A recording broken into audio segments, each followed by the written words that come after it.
Boys, I'm a fool for your lies.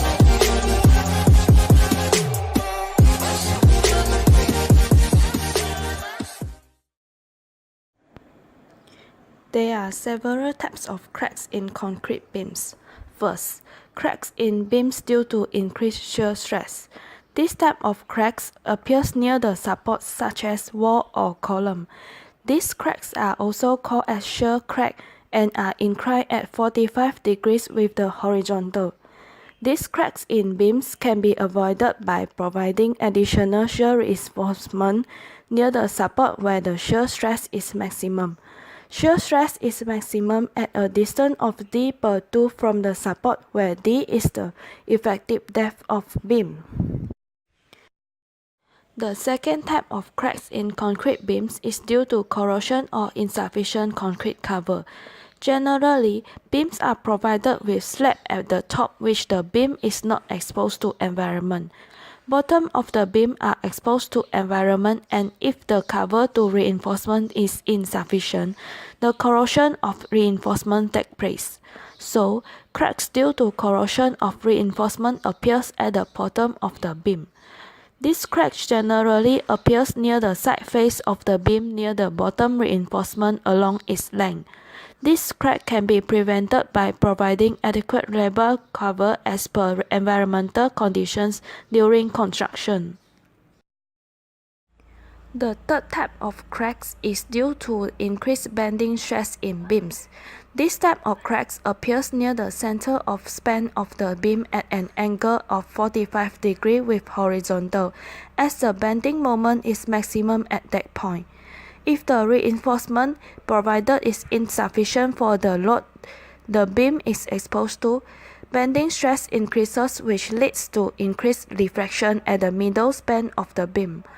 This type of crack can be prevented by providing adequate main reinforcement at the midspan of beam. The fourth type of cracks is due to compression failure in beam.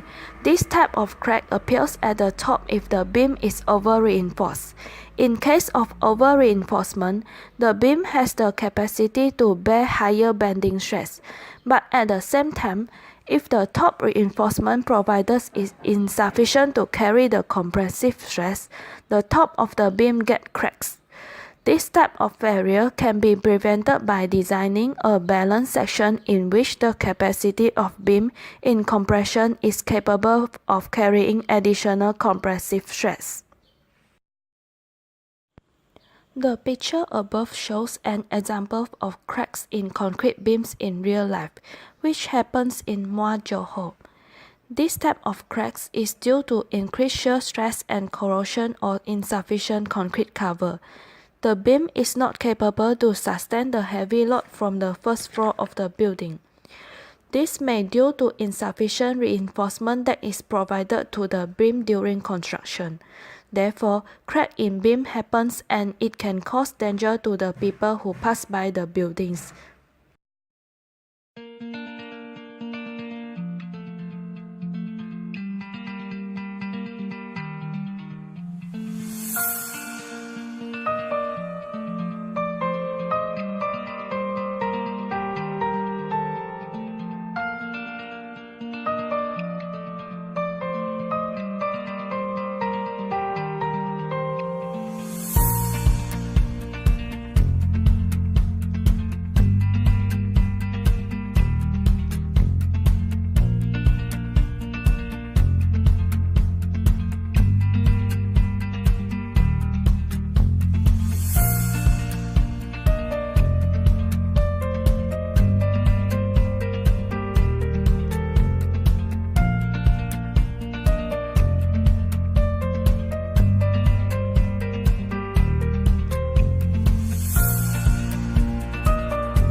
question many homeowners may ask themselves is, why is this happening in my home? Many factors contribute to structural settlement. The most common cause of foundation settlement is inferior support soils.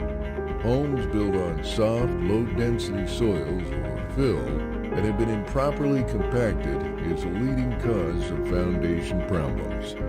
In many cases, problems may not present themselves for many years after the original construction due to the slow progression of differential settlement. Environmental factors are another common cause of soil instability. Evaporation of the moisture in the soil beneath your structure can lead to soil contraction. Extreme summer heat and drought can cause soils to dry out and shrink, causing the foundation to settle. Moisture in the soil can be depleted due to nearby trees and shrubs. If the soil supporting your home contains expansive clay, shrinkage and swelling of the soil can also result in more movement beneath your home, causing even greater potential damage. Improper drainage can also lead to foundation damage. Excess moisture can erode or consolidate soils, causing a structure's foundation to begin to settle.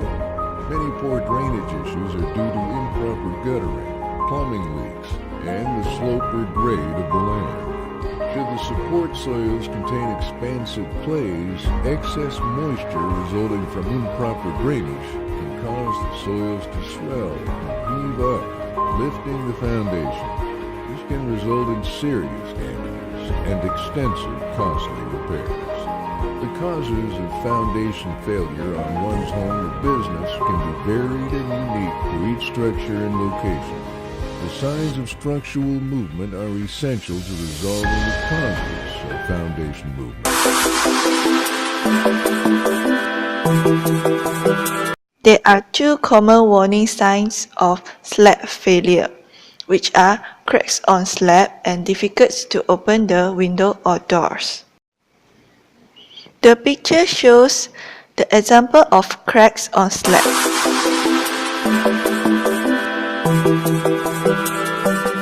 Here are the reasons for cracks in slab, which are improper mixing of cement, improper curing of slab, improper control on materials, especially slip content and water-cement ratio.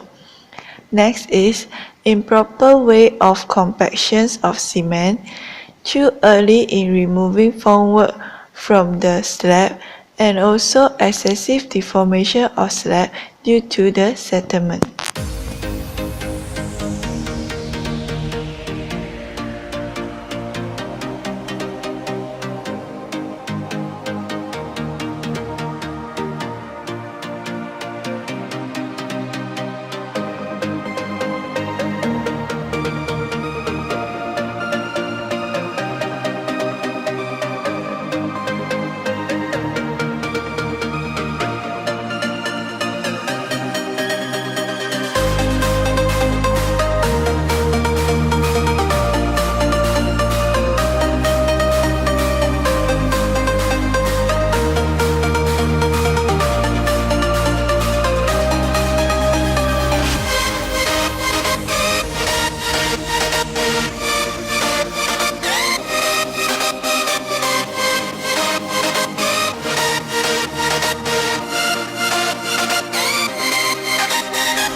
The distance where the arrow shows is the smallest distance of a staircase.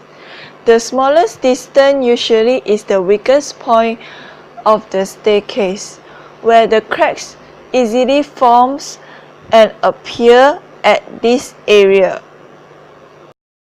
The distance between the back of the treads and the soil is also considered as the weak point, since the distance between the back of the treads and the soil is also small. It won't be surprised that the cracks occurs at these points if you do not put enough rebars and enough concrete in it. If you saw the cracks here, it probably have a big structural problems on the staircase, and you need to redesign the staircase to resolve this problem. If you ask, is there any exact solutions to resolve the issue? There is no an exact solutions to resolve the issue.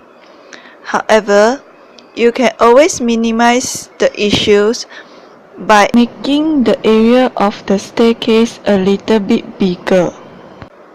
Besides, you can always ensure that the soil being compacted properly, and there will be a very little movement on the soil when the backfill has been removed properly.